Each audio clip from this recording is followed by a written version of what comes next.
Sinceridade para consigo mesmo. Quem habitará no teu tabernáculo?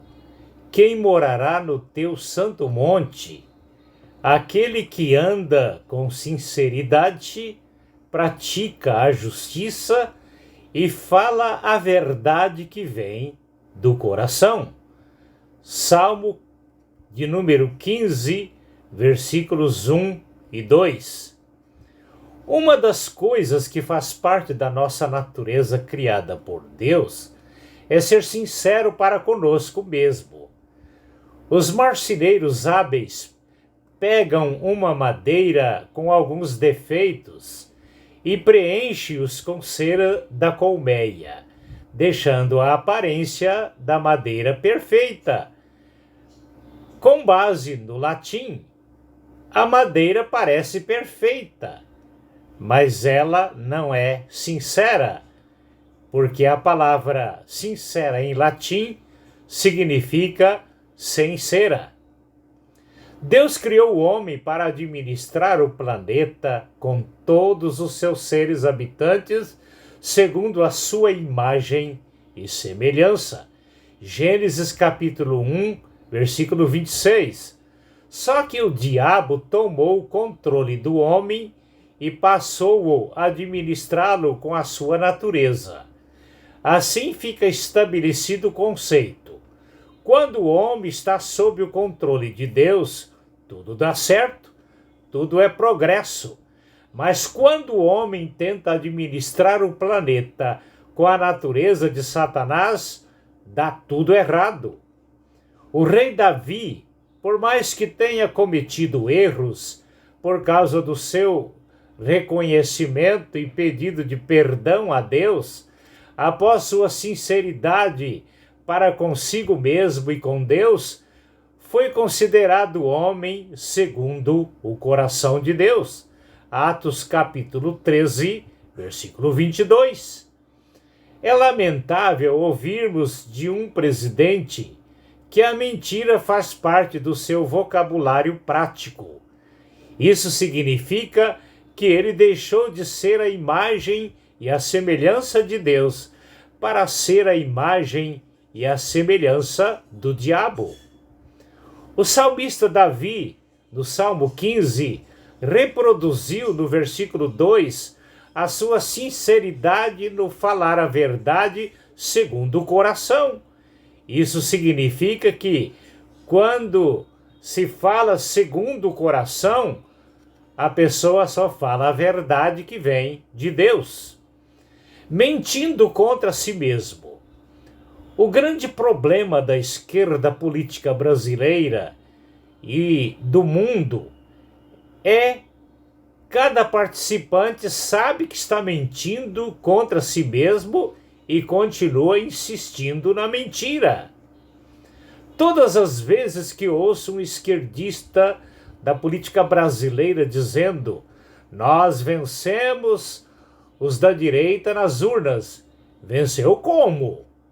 Que tal todos os eleitores do seu candidato comparecerem numa manifestação comprobatória? Não tenho dúvidas de que uma média de 10% de vivos, 5% foram de mortos votantes, como foi o caso do meu pai, que faleceu em 1º de novembro de 2001, e seu voto apareceu em 2022, somando a muitos outros. Naturalmente, somando os detentos, compareceriam 15% em média. Por isso, nenhum esquerdista consegue responder a pergunta: onde estão os eleitores do presidente penetra inventado pelo STF? 15% são reais, porém os 36% são eleitores fantasmas inventados nas mentiras do STF. 36% em média são de votos roubados. Grande parte da minha família e eu votamos corretamente em cidades dos nossos endereços. Porém, os nossos votos, além de serem de cidades diferentes, foram adaptados sem o nosso consentimento para um candidato, o qual jamais receberia os nossos votos, conscientes por ele ser um aliado de Satanás. Por outro lado, tenho ouvido e visto de pessoas afirmarem com a sinceridade do coração que quem elegeu o governo da esquerda foi o STF e não o povo brasileiro. Esta é a lógica dos fatos. O grande problema é que os esquerdistas, com suas lavagens cerebrais, além de tentarem enganar-se a si mesmos, tentam enganar os outros. Creio que nem eles são enganados com suas próprias mentiras. Tentam ser profissionais da mentira, como se isso lhes fosse trazer algumas vantagens, a não ser despertar sobre eles a ira de Deus com o juízo final. O dia da verdade. O saudoso Chico Anísio, certo dia, num tom de ironias e humorismo, disse: se houvesse a determinação sobre o dia da verdade, naquele dia todos fossem obrigados a dizerem a verdade, os médicos que operaram Tancredo Neves não sairiam nas ruas e muitos advogados ficariam em suas casas. Isso sem falar dessa imprensa mentirosa, também não compareceria. E eu acrescento, todos os esquerdistas não sairiam às ruas com medo de serem testados em entrevistas. Na minha concepção, mentir contra o próprio coração significa mentir contra o próprio caráter. Uma consciência pura adulterada pela mentira. No Salmo 42, o salmista trava uma guerra dentro de si mesmo. Sim, uma guerra da língua cheia de mentiras, proferindo maldades contra a própria consciência. A nossa consciência é tão pura que quando a nossa língua e o nosso corpo cometem erros, ela fica perturbada dentro de nós, justificando cerca de 90% das enfermidades que sofremos.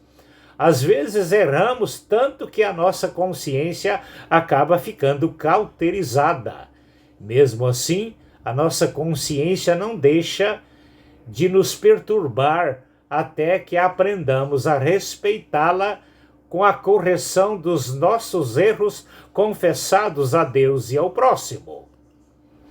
Uma úlcera retânea pela consciência ferida.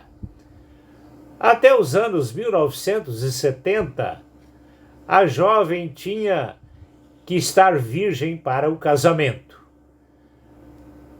Certa ocasião, nos Estados Unidos, uma jovem, após o seu casamento, teve uma aventura sexual com outro jovem. Como Deus nos criou perfeito e com uma consciência pura, depois de 20 anos, uma úlcera passou a tomar conta do seu reto. Todos os tratamentos acabavam sendo paliativos, pois tudo voltava à estaca zero.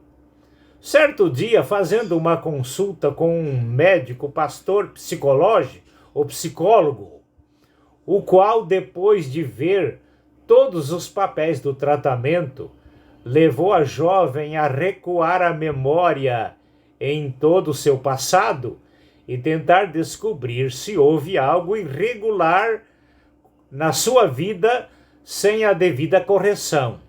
Foi quando ela se lembrou da aventura sexual ilícita traindo o seu marido.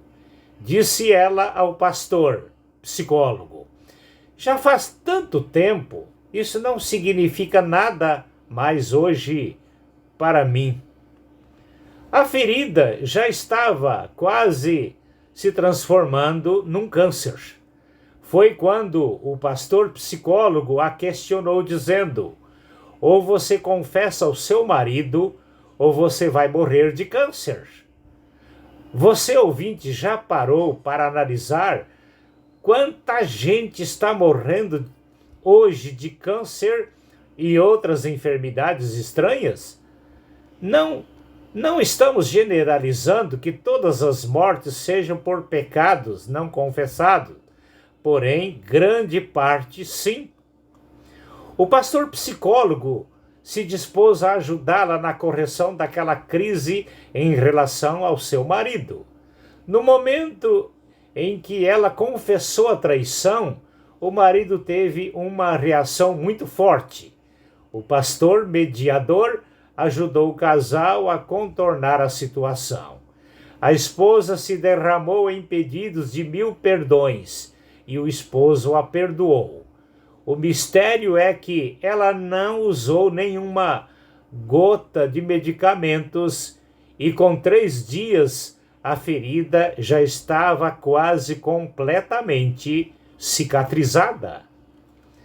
Quem sabe você, ao ouvir esta experiência, esteja desdenhando, dizendo: isso já era, isso é atraso de vida. Ora, não acabei de dizer que hoje está morrendo muita gente de câncer e outras enfermidades? Lembre-se que uma grande porcentagem das enfermidades que sofremos são consequências de pecados não confessados a Deus e ao próximo, entrando em conflito ou provocando um conflito com a nossa própria consciência. Quero terminar aqui lendo alguns versículos do Salmo 51, o Salmo da confissão do rei Davi. Tem misericórdia de mim, ó Deus, segundo a tua benignidade.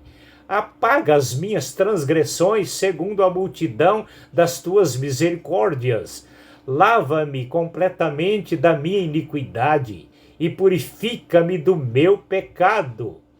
Porque eu conheço as minhas transgressões e o meu pecado está sempre diante de mim. Faze-me ouvir o júbilo e a alegria, para que goze os ossos que tu quebraste. Cria em mim, ó Deus, um coração puro e renova em mim um espírito de retidão. Salmo 51, versículos 1 a 3, versículo 8 e versículo 10. Falai sempre a verdade que vem do coração e não tente enganar-se a si mesmo.